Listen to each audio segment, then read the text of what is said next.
एक बहुत pure intention होता है पेरेंट का कि मुझे जो जो मिला मुझे अपने बच्चे को उससे ज़्यादा देना है। मैं एसी में नहीं सोया, मेरे बच्चे पैदा होते ही मैं फर्स्ट क्लास में नहीं जा सका, वो शुरू से फर्स्ट क्लास में जाएं। Yes, सब कुछ मेरे बच्चे को जो मुझे नहीं मिला उससे ज़्यादा मिले। It says don't raise your kids to have more than you had. Raise them to be more than you were. मतलब तुमसे अच्छा। तुमसे शक्तिशाली। मतलब अपने बच्चों को फिजिकल कंफर्ट ज्यादा न दो, उनको अपने से ज्यादा इमोशनली स्ट्रांग बनाओ। इमोशनली स्पिरिचुअली स्ट्रांग, हाँ, मोर देन यू वर। मतलब उनकी बाह्य कंफर्ट्स को बढ़ाने की बजाय उनकी आंतरिक शक्ति को बढ़ाओ। ये न सोचो कि मेरे पास जो नहीं था वो सारा मैं इनको आज दे दूं। ये सोचो, ये सोचो कि जो शक्ति की कमी मेरे अंदर थी वो भी मैं अपने बच्चे की मेरी जो बढ़ा दूं। कमजोरियां थी हाँ, मेरे बच्चों में ना आए। इन दोनों चीजों का क्योंकि एक दूसरे से कनेक्शन है। जितना we will raise our kids to have more than we had, they will be weaker than what we were. आज कहते हैं ना, स्पॉइल्ड ब्रैट। एडिक्शंस बढ़ेंगी ना, डिपेंडेंसीज बढ़ेंगी। आपने अभी पिछले एपिसोड में कहा कि एक 2-3 साल के बच्चे के लिए मेड ने कहा ये एसी के बिना नहीं सो सकते, क्योंकि उस बच्चे को पहले दिन से वो कंफर्ट देना is fine. We have to be able to balance what we are doing. जब मैं बात करता हूँ तो लोग कहते हैं भाई मैं तो अपने बच्चों को राजा की तरह पालूंगा। मैं अपने बेटे को राजा की तरह पालूंगा। आज हर पेरेंट को ये लाइन ले लेनी चाहिए। लेकिन राजा की तरह पालूंगा डज इट मीन कि राजा की तरह उसको सिर्फ आराम, धन, ये सब कंफर्ट्स देने हैं, या राजा की तरह उसको राज्य करना सिखाना है अपने ऊपर? उसको राजा बनाएं, अपने बच्चे को राजा बनाएं। और राजा वो जो अपने मन, बुद्धि, कर्म, इंद्रियों पर राज्य कर सकता है। बहुत अच्छी बात। राजा तो वही होगा ना। राजा वो जिसका अपने ऊपर अनुशासन है और फिर वो परिस्थितियों और लोगों को भी संभाल सकता है। जो मेरी अपनी इंद्रियां हैं उन पे मैं राज कर सकूं तभी तो रियल राजा है राजा ना। हूँ। है। लेकिन अगर देखा जाए तो पुराने जो राजा का शब्द आया है, किंग्स, अपने बच्चों को कितना फिजिकल काम करवाते थे। राइट। मेरी माँ मुझे, मैं छोटा था जब कहानी सुनाई थी, बोले पुत्र, एक आदमी खड़ा था अपने बच्चे को लेके, बोले नीचे देख रहा था। तो नीचे देख रहा था, एक घोड़े पे लड़का था, एक घास काट के खोद रहा था जमीन।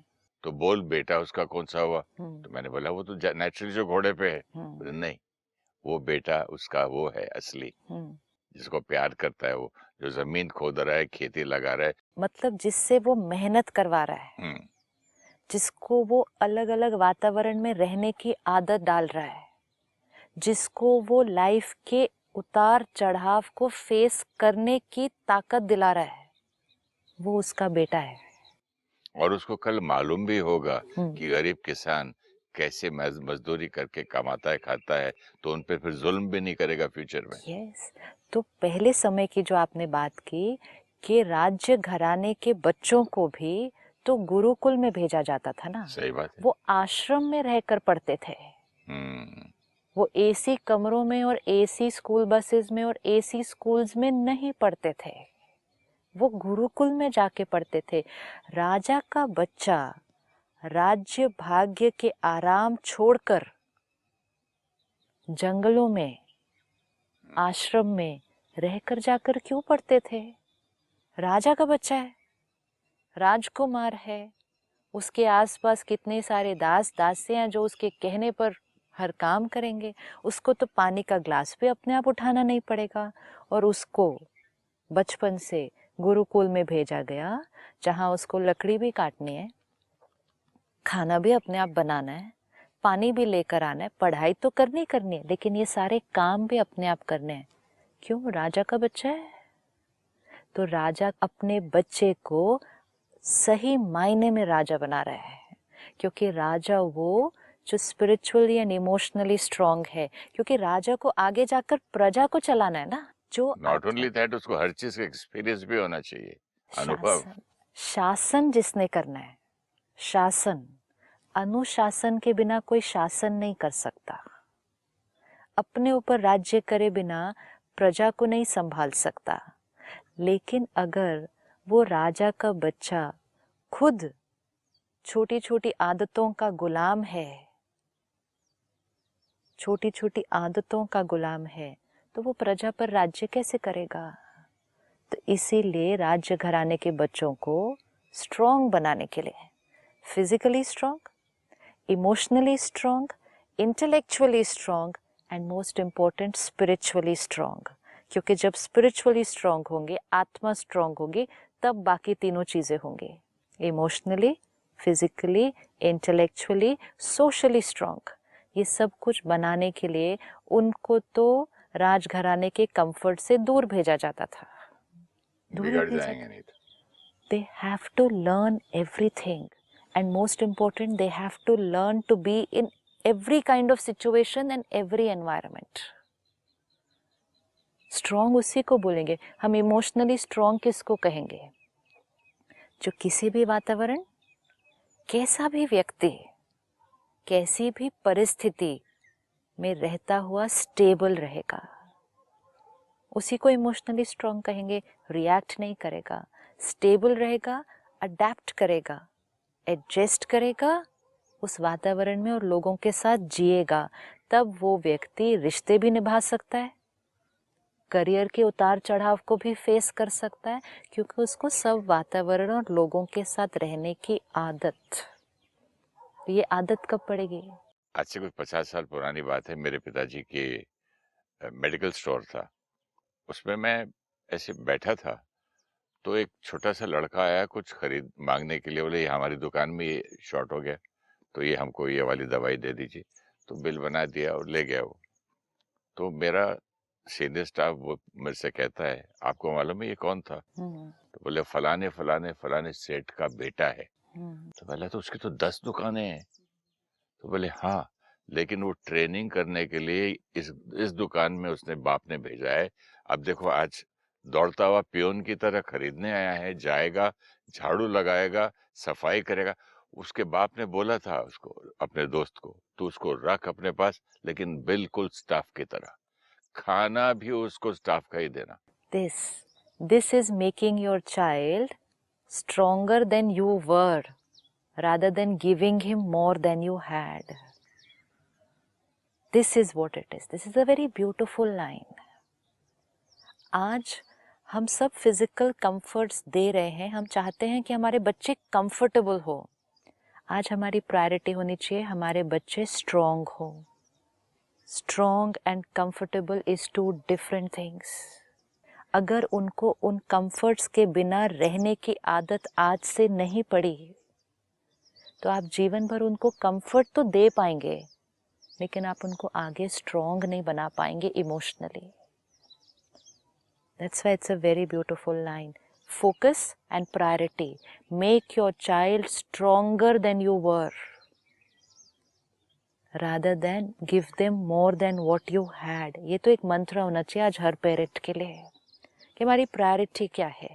तो हमें अपने बच्चों को हर प्रकार की सिचुएशन, सब तरह के लोगों के साथ और हर तरह की सिचुएशन में एडजस्ट करना सिखाना होगा।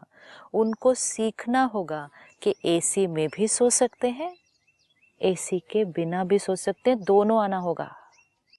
इसीलिए हमको जब स्काउट कैंप्स में भेजते थे, वहां मिलने वाले कितने थे, छोटे गरीब स्कूल के, अनपढ़ छोटे गरीब स्कूल भी जो फीस भी नहीं दे पाते, सारे टुगेदर।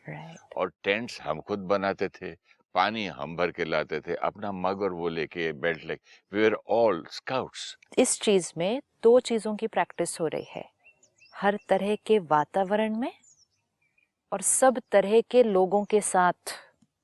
और टेंट में ही सोना है और एक ही तरह, कंफर्ट सेम। सेम। और वहां क्या है, भाई भाई है, स्काउट एंड अ स्काउट। कोई नाम ना रिश्ता ना जात ना पात, you are a scout, I am a scout. This is making a soul emotionally बहुत स्ट्रांग। सीखा मैंने स्काउट कैंप्स में, बहुत सीखा ना। बहुत। ये है इमोशनली स्ट्रांग बनना, ये है रिश्ते निभाने आना। आज क्यों धीरे धीरे हमारे बच्चे अकेले होते जा रहे हैं? हम उनको बचपन से गैजेट्स के साथ जोड़ रहे हैं, लोगों के साथ नहीं जोड़ रहे हैं। तो वो आगे चल के भी जब वो 10 साल के 15 साल के हो रहे हैं, वो टेक्नोलॉजी के साथ बहुत कंफर्टेबल है, क्योंकि उन्होंने बचपन से टेक्नोलॉजी के साथ खेला है। तो वो फेसबुक और व्हाट्सएप पे चैट करने से वो कंफर्टेबल हैं। लोगों के साथ उन्होंने बहुत ज़्यादा किया नहीं बचपन से। I was shocked the other day, मेरा ग्रैंडचाइल्ड आके बोलता है, डैड दादाजी कहाँ जा रहे हो? Golf. I also play very good golf. हाँ। बोला तू कब गया भाई गोल्फ कोर्स?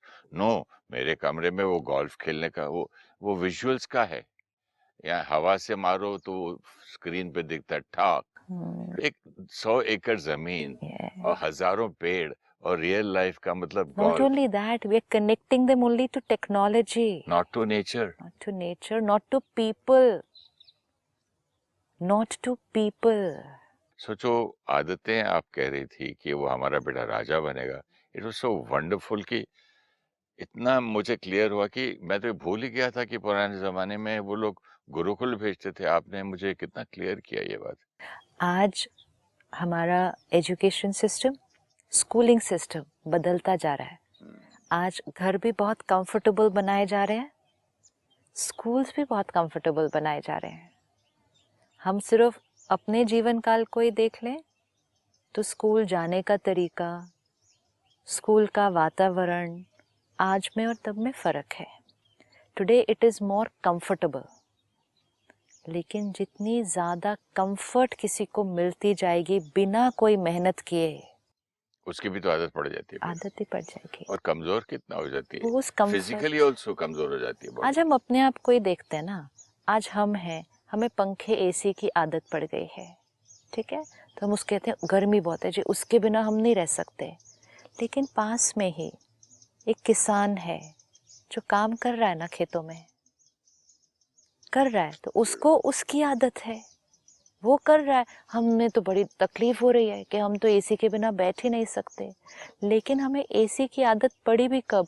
अब की पड़ी हुई है, तब इतना डिस्कम्फर्ट हो रहा है।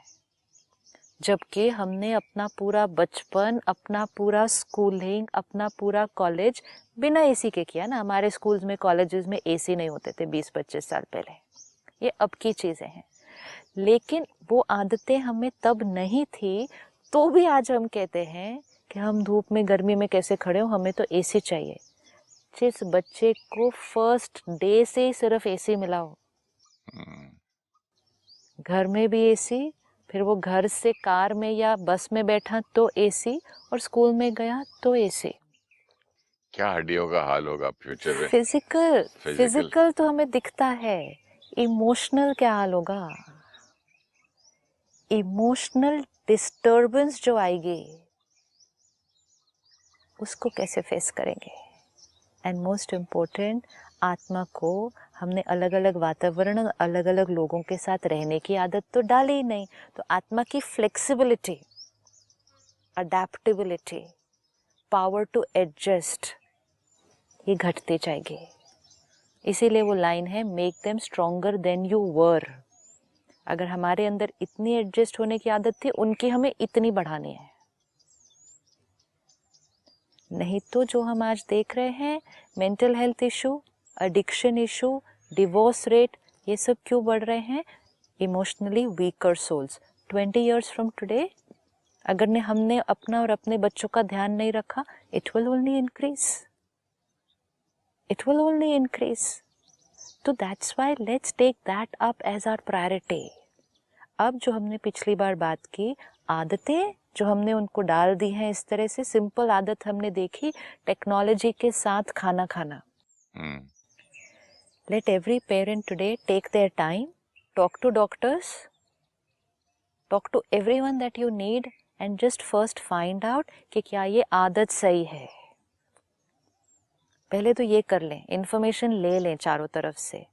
इतनी इंफॉर्मेशन मिलेगी कि वो आंखों के लिए क्या कर रही है वो स्क्रीन, वो ब्रेन के लिए क्या कर रही है वो स्क्रीन, वो माइंडफुल ईटिंग नहीं हो रही तो शरीर के लिए क्या कर रही है, और ये साथ साथ आत्मा की जो विल पावर कम हो रही है वो तो घट रही है।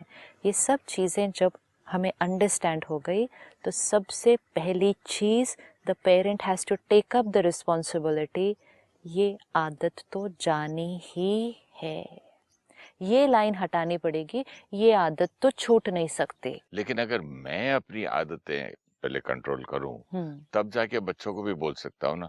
मैं सिगरेट पीऊं और बोलूं बच्चे को, देखो तुम नहीं पीना, बच्चे अच्छी नहीं चीज है। तो first we have also to have discipline somewhere. We have to have discipline, वो है, लेकिन जीवन में कई चीज़ों के अंदर हमारा डिसिप्लिन है, लेकिन अभी सेम डिसिप्लिन हमें उनके अंदर भी इनकलकेट करना है।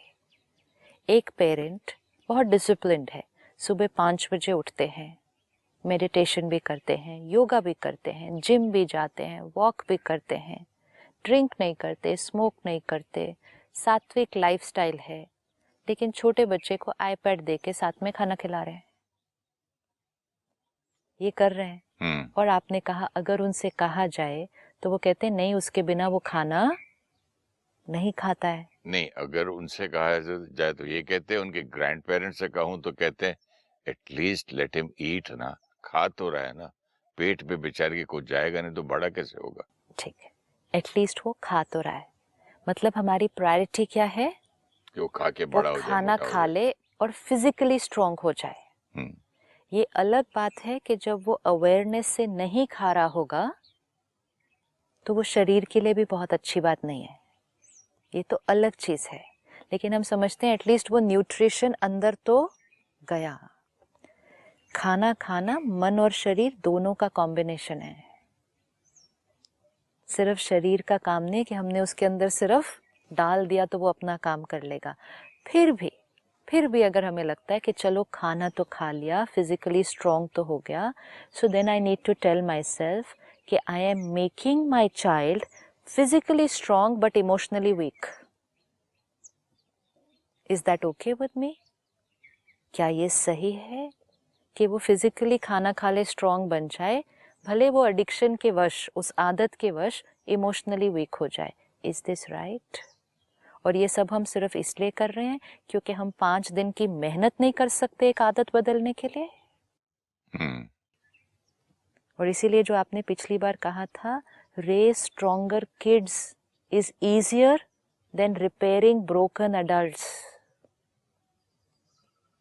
क्योंकि बड़े होकर आत्मा को इमोशनली स्ट्रॉन्ग बनाना कितनी मेहनत है, कितनी मेहनत है। उस बच्चे को इमोशनली वीक किसने किया? हमने किया, जब हमने कहा इन आदतों के बिना वो नहीं रह सकता, इस कंफर्ट के बिना वो नहीं रह सकता।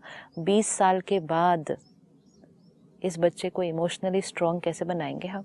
एक म्यूजिक टीचर के पास एक फादर 2 बच्चों को लेके जाता है सिखाने के लिए। तो एक छोटा था, एक बड़ा था। तो बोलने लगा ये तो फलाने फलाने पंडित के यहाँ बहुत सिखाया जी, ये सिखाया जी, ये बिल्कुल नया है। तो फिर बोला जरूर, कल से आप लोग दोनों आ जाना। तो बोले इसकी क्या फीस लेंगे आप? बोले इसके मैं 50 रुपए लूंगा, इसकी 150 रुपए लूंगा। अच्छा। तो बोले ये क्यों भाई? हाँ। नए बच्चे के लिए स्टूडेंट के 50, जिसको कुछ नहीं आता है, इसको तो आता है ना। तो बोला मुझे पहले उसको अनलर्न कराना पड़ेगा। Beautiful, no? See, we know everything. We all know this. And फिर भी चलते चलते हम अवेयर नहीं है। दर्जी के पास भी लेके जाओ तो बोलता है सर मुझे रिपेयर का कपड़ा मत दो, अब नया कपड़ा ले आओ ना सर। तो बच्चे को भी मोल्ड करना इज ईजियर। आज मेजॉरिटी प्रॉब्लम्स जो हम देख रहे हैं समाज में, रिश्तों में, हेल्थ में, it is because of emotional weakness and everybody is talking. आज प्रोफेशनली भी कॉर्पोरेट सेक्टर कहता है we want emotionally strong people. आज हम कहते हैं हम EQ टेस्ट करेंगे, तो आज जो कैंडिडेट जा रहा है इंटरव्यू के लिए उसका EQ टेस्ट किया जा रहा है। अभी SQ हो गया, स्पिरिचुअल क्वेश्चन। क्यों स्पिरिचुअल क्वोशंट इसलिए हो गया क्योंकि स्पिरिचुअल क्वोशंट स्ट्रॉन्ग हुए बिना किसी का इमोशनल क्वोशंट स्ट्रॉन्ग हो नहीं सकता है। हो नहीं सकता, क्योंकि स्पिरिचुअल क्वोशंट मीन्स सोल कितनी स्ट्रॉन्ग है, दैट इज स्पिरिचुअल क्वोशंट, कि आत्मा कितनी स्ट्रॉन्ग है। अब आत्मा जितनी स्ट्रॉन्ग होगी, मन के थॉट्स, फीलिंग्स, इमोशंस उसी पे डिपेंडेंट होंगे। तो वीक आत्मा can not have a powerful and positive mind. Powerful soul will automatically have a powerful mind, powerful thoughts, stability, peace. तो connected हैं बिल्कुल। तो nobody, it's not possible for anybody to be spiritually weak, emotionally strong. And it is not possible to be spiritually strong and emotionally weak. ये हो नहीं सकता। मुझे लगता है कि बच्चों के साथ साथ पेरेंट्स को शादी से पहले भी एक स्कूल में या भेजना चाहिए, हाउ टू रेज चिल्ड्रन, क्योंकि इतना ज्यादा अदरवाइज इम्पॉसिबल हो गया। सब लोग अपनी अपनी सोचते हैं, अपना अपना करते हैं। कैसे हुआ होगा, किसी दिन एक पेरेंट अपने आईपैड या फोन पे काम करते हुए उसका बच्चा साथ में खाना खा रहा होगा, बच्चा खाना नहीं खा रहा होगा, खाना खाते खाते उसने वो कुछ देख लिया होगा और पेरेंट खिला रहा होगा। That day the parent must have realised कि ये देखते हुए तो इसने खा लिया, जो कि रोज जो चीज खिलाने में 15 मिनट लगते थे, 20 मिनट लगते थे, बहुत मेहनत करनी पड़ती थी, कहानियां सुनानी पड़ती थी, ये तो इसने 5-7 मिनट में खा लिया। एक जगह किसी एक पेरेंट के साथ ये एक्सपीरियंस हुआ होगा ना। Everybody didn't start together. किसी एक ने दूसरे को कहा, तीसरे को कहा, शेयर किया, 5 बच्चों ने उस तरह से खाया, आज वो नॉर्मल हो गया। नॉर्मल हो गया। आदतें ऐसे ही बनती हैं, कोई एक आत्मा एक आदत बनाती है, एक ही, वो शुरू एक ही से होना होता है, सारे नहीं करते कभी भी इकट्ठे शुरू। कोई एक आत्मा एक आदत बनाती है, दूसरा उसको देखता है, उस बिलीफ सिस्टम को अडॉप्ट करता है, उसको यूज करना शुरू करता है, फैल जाता है। आपस में बात भी तो करते हैं, माताएं, बहनें और सब फ्रेंड्स, यार मैं तो इजी हो गया मेरे लिए, आईपैड लगा देता हूँ और वो खा लेते हैं। हाँ, अब जिसके साथ आपने वो शेयर किया कि ये तो मेरे लिए इजी हो गया, वो स्ट्रगल कर रहा था खाना खिलाने के लिए, तो उसको क्या मिल गया, एक मेरा बच्चा तगड़ा तो हो रहा है, एक नुस्खा मिल गया ना। दिस इज लाइक अ नुस्खा जो मिल गया। एक होते थे पुराने, जो हम कहते थे ना ग्रैंड पेरेंट्स के नुस्खे, आज ये है जो हमारे लेटेस्ट आजकल के नुस्खे कि हाँ आईपैड रख दो। जब हमने एक नुस्खा अडॉप्ट किया, हमने क्या पॉज करके सोचा इसके कॉन्सिक्वेंसेस कितने हैं? कॉन्सिक्वेंसेस सोचे बिना नुस्खा अडॉप्ट किया और उसको आदत भी बना दी, अपनी नहीं अपने बच्चे की आदत बना दी। This is parenting. पेरेंटिंग हो रही है। पेरेंटिंग मीन्स अपने बच्चे के हित के लिए हर चीज एक पेरेंट कर रहा है, और हित सिर्फ एक सेक्शन में नहीं हो सकता कि खाना तो खा लिया। ये हित नहीं है, हित है overall wellbeing of my child. ये हित है, ये पेरेंटिंग है, not overall weakening of my child. Sister, हमारे यहाँ हैदराबाद की बात कर रहा हूँ, एक फैमिली थी नवाबों की, कहते पता नहीं ये बच्चा ना इस ये मेड के यहाँ जाके सो जाता है और बड़े आराम से इसकी गोदी में सोता है, दूसरी जगह किसी को पसंद ही नहीं करता है। तो बाद में पता चला कि वो ओपियम खाती थी, तो हल्का सा उसकी जबान में इतना सा चटा देती थी ओपियम बच्चे को और सो जाता था। अब वो ओपियम और ये भी तो ओपियम है। और लड़ाई इस बात पे होती है, घर में जिसको भी सिखाने जाओ तो बोलते हैं भाई at least let them enjoy, let them लेकिन ईट। वो वाली जो बात आपने अभी शेयर की, वो पेरेंट्स सोचते होंगे कि बच्चा सो तो रहा है ना उसके पास। नहीं, वो समझ बहुत प्यार करती है। सो तो रहा है, कितना अच्छा सो जाता है। और वो बच्चे को फिर आगे चलकर उस चीज की आदत पड़ गई होगी, जो इतनी छोटी एज से अगर दिया जाएगा वो सब्सटेंस, मतलब एकदम इतना खाली जबान पे लगा दिया होगा तो टेस्ट, हाँ टेस्ट तो कर रहे, जिसका माइंड, ब्रेन और बॉडी पर असर पड़ रहा था उस एज में, आगे जाके ड्रग्स लेगा वो। माइंड बॉडी ब्रेन पर असर पड़ा ना, वो बच्चा सो रहा है ना उस नशे के वशीभूत, उतने छोटे बच्चे के लिए उतना टेस्टी चाहिए, लेकिन आगे चल के वो एडिक्शन बनी होगी। तो मतलब टेम्पररी कंफर्ट, इजी कि सो तो रहा है, और लॉन्ग टर्म एक एडिक्शन बन गई। ये जो आज हम छोटी छोटी चीजें कर रहे हैं, पेरेंट्स को भी तो आराम की एडिक्शन चाहिए ना, हमको भी रेस्ट चाहिए। I can't take. हमारे यहाँ 8 भाई बहन थे, फिर भी कोई नौकर नहीं था सुलाने, उठाने, खिलाने, पिलाने के लिए। तो घर चला ना। अब आज हर पेरेंट को अपने लिए और अपने बच्चे के लिए ये इंट्रोस्पेक्ट करना होगा कि not just physical health of my child, not just intellectual health of my child, not just कि मेरा बच्चा ये क्लास में भी जाए, ड्रामेटिक्स भी सीख ले, ये भी सीख ले, म्यूजिक भी सीख ले, social health of a child, but complete wellbeing of a child, complete wellbeing. और कंप्लीट वेलबींग में होगा पावरफुल सोल, फिर हेल्दी बॉडी, एंड फिर beautiful relationships. Complete wellbeing of the child के लिए हमें आज कौन सी छोटी छोटी चीजें बदलनी होंगी? किस में? हम में, खुद में ना, अपनी सोच में, और फिर थोड़ी सी मेहनत करके बच्चे के साथ भी। Thank you so much sister. ओम शांति। Thank you.